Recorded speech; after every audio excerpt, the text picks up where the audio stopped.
Justin CaffierJun 12/2018, 9:23 p.m. Photo by Peter Slattery via GettyRoseanne Barr's recent career endings tweetstorm didn't just lead to her eponymous sitcom being cancelled, it demonstrated what the ugliest side of the right-wing internet looks like.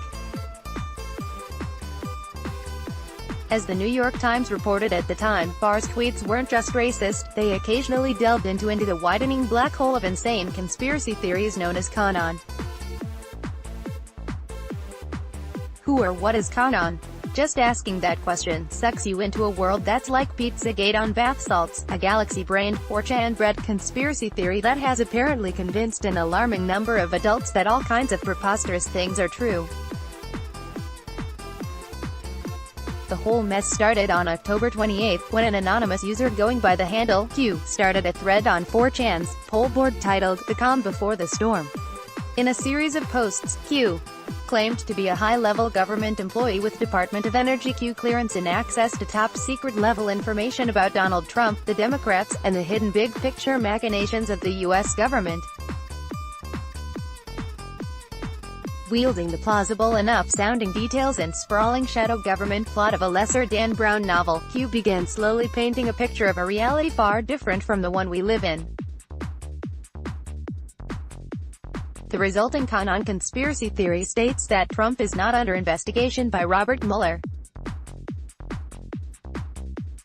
Instead, Trump is merely playing the part of hapless conspiratorial criminal while covertly helping the special counsel pursue their true quarry, Barack Obama, Hillary Clinton, John Podesta, and all the other liberal boogeymen. It gets a lot crazier than that, but that's the core plot. All of this was spelled out through cryptic hints, which seems to be half the fun for people who get into it. Before long, there were countless YouTube channels, subreddits, and message boards dedicated to collectively piecing his hints together with digital red string. One QAnon-based subreddit has more than 31,000 subscribers. On YouTube, QAnon-themed videos can have tens of thousands or even hundreds of thousands of views. It's even bled out into the real world, with conspiracy theorists claiming they had found pedophile camps in the Arizona desert. So this nonsense isn't likely to go away anytime soon. To sort out what this web of spurious claims consists of, and to help you identify when someone is dipping their toes into it, here's a guide to the conspiracy. Screen grab from YouTube, McAllister TV, crumbs, breadcrumbs. Not wishing to divulge too much information and risk potential exposure, Q drip feeds their followers with info dumps called breadcrumbs, so that, just like Hansel and Gretel, these theorists can be led out of the forest of fake news. The very existence of these crumbs raises questions about why someone purporting to wage a righteous and successful campaign against evil would leak anything, let alone easily crackable clues that could compromise their anonymity or the overall mission, but that line of reasoning doesn't seem to be a concern for QAnon's acolytes. Bakers as followers of Q's breadcrumb trail, QAnon believers refer to themselves as bakers, conveying both their commitment to the cause and a fundamental misunderstanding of how bakeries work. Dough is the sum total of all the leads, answers, and concrete info gleaned from previously collected and analyzed crumbs dropped by Q. Bakers bake this dough by creating new threads online that puzzle out the most recent crumb drops. Some bakers, clearly not catching on to the Hansel and Gretel symbolism, have been known to refer to this dough as batter. Stringers. Sometimes Q likes to play pretend as Mr. Robot and drops crumbs presented like a bunch of Alex Jones cue cards or unintuitive file names. These are called stringers, and with each new post Q sends his followers on goose chases to find the greater meanings. Two real stringer examples: helicopter crash, Newport Beach, Hotel GM. What happened at these hotels? _27 to 1 yes. USA 94-2 _27 to 1 yes. USA 58A _27 to 1 yes. USA 04 _CONF. BECZ _YO 563 YV. Castle runs red yes. Godspeed.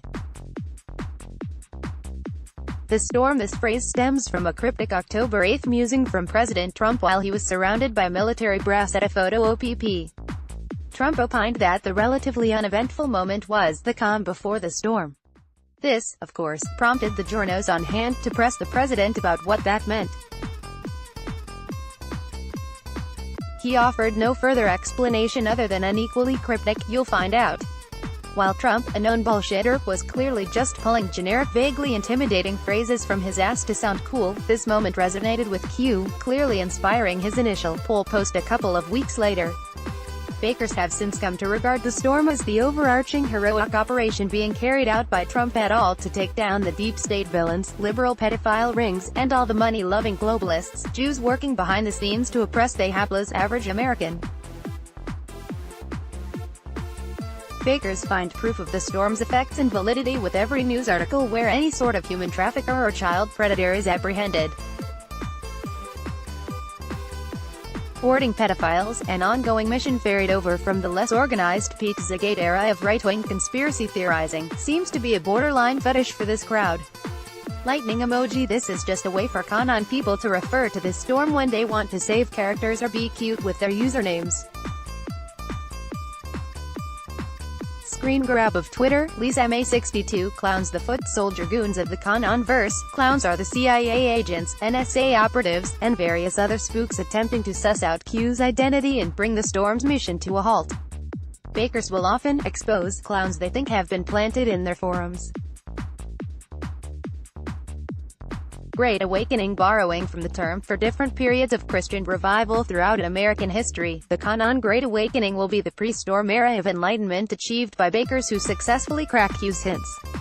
While not always overt, a vein of Christo-fascism runs through the QAnon narrative. Godspeed is a common valediction offered in Q's crumbs or between bakers. This subtext of noble Christian supremacy helps to bolster the latent anti-Semitic and Islamophobic elements of the conspiracy's big picture. Really, though, this Great Awakening is just red pilling, for people who believe themselves to be above something as lowbrow as a term from the Matrix.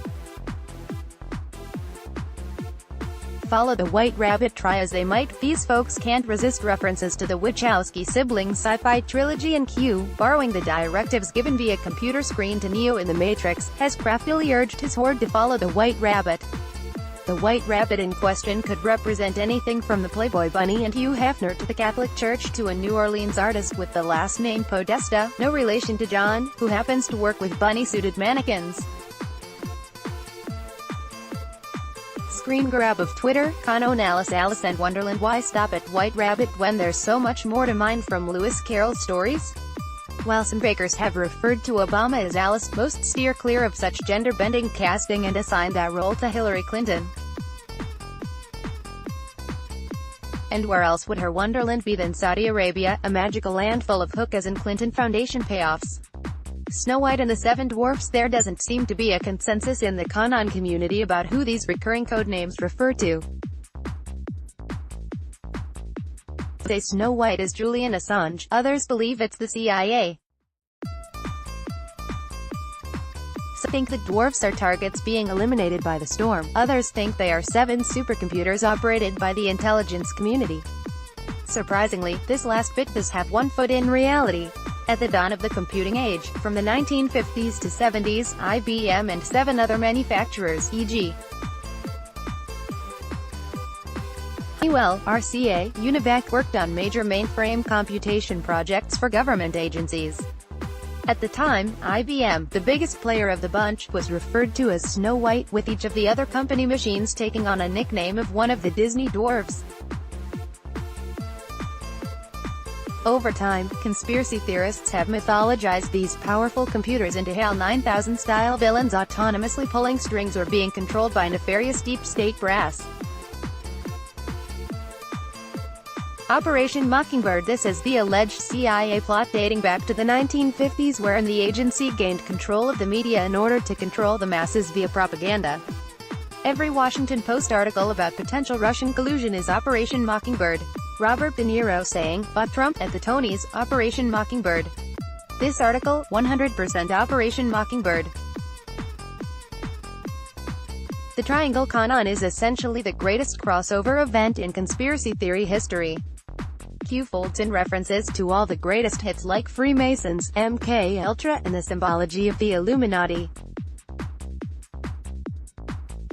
The triangle, a staple of Illuminati lore, plays into Q's story as a representation of the three mega-wealthy families that control the entire world.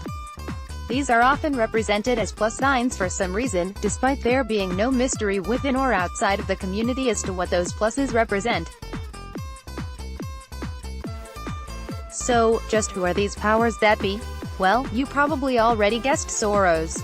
Q has also dusted off the oldie but goodie Rothschilds. The third and final contender is the House of Saud, the ruling royals of Saudi Arabia.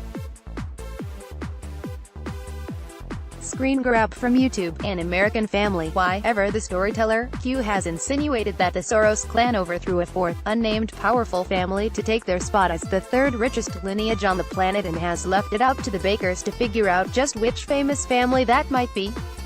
Theorists have yet to collectively determine who is, but current contenders for the title include the Bushes, the Rockefellers, and record scratch, the Merkels, the Titanic and the Olympic. Apparently, JP Morgan sunk the Titanic, that he'd actually switcherooed with a copy ship, the Olympic, in order to found the Federal Reserve. Just go with it. This fringier topic only comes up occasionally in the QAnon bubble, as Q has never directly referenced it in a crumb, but I'm including it here anyway because it's A, hilarious, and B, a great example of how the bakers have folded in every pre-existing conspiracy into their gumbo of insanity. Fantasyland. The cabal of evil countries controlled by the Triangle want the world permanently on the brink of nuclear apocalypse. What better a way to keep the world's population docile and controllable? But for that they need a scapegoat threat. So they formed a new nation and installed madman puppet leader that can easily be controlled to keep the ruse alive. According to the bakers, this is what the CIA did with North Korea and the Kim family. Screen grab via YouTube. Screen hoopla ankle monitors. According to QAnon boards, the storm has already busted some lower-tier deep state consiglières like Huma Abedin, Chelsea Clinton, and John McCain. But the good guys' infinite mercy, they've decided to allow these evildoers, who they have accused of facilitating the kidnapping, rape, and murder of children, to go about their day-to-day lives as normal, so long as they wear ankle monitors. This has resulted in every photo of QAnon conspiracy villain in a maxi dress, orthopedic boot, or flared pant leg to be scrutinized in an attempt to see if someone is attempting to hide their tracker.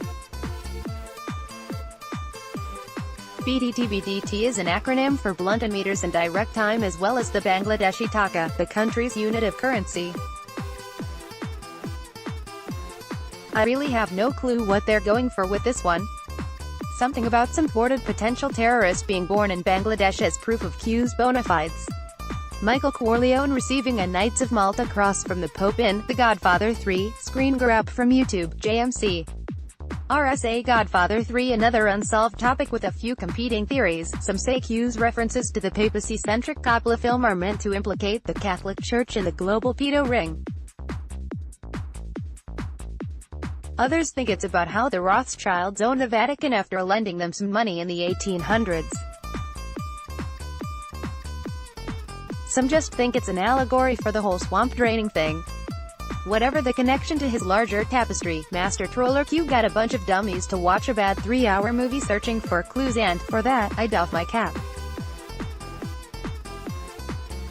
Keep up the good work, Q. Sign up for our newsletter to get the best advice delivered to your inbox daily.